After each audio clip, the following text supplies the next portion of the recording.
Peringatan Hari Jalan Nasional yang jatuh pada bulan Desember mendatang rencananya akan dipusatkan di Prabu Muli, dibarengi dengan soft opening flyover Patigalung.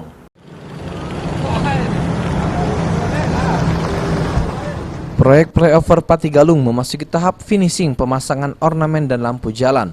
Rencananya awal Desember mendatang, pengendara roda 4 bisa melintasi flyover yang menjadi perlintasan kota Prabu Muli Muara Enim. Kabid Pembangunan Jalan dan Jembatan BBPJN Sumsel, Riandra Narlan mengatakan, flyover Patigalung akan menjadi lokasi pusat peringatan Hari Jalan Nasional pada 20 Desember mendatang.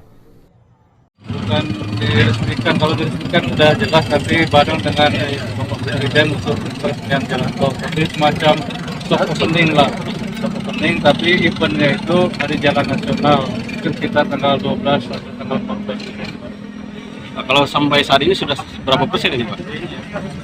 Tinggal finishing ornamen-ornamennya, kalau secara struktur ya sudah.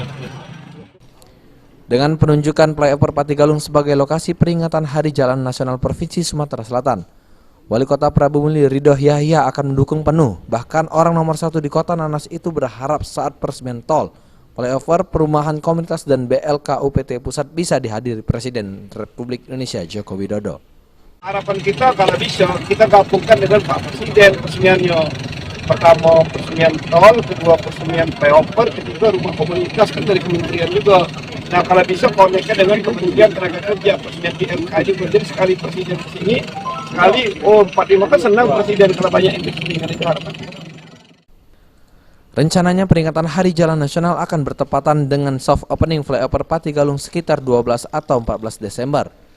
Sementara untuk peresmian diagendakan bertepatan dengan Tol Indralaya Prabu Muli. Beni Firdaus, PAL TV.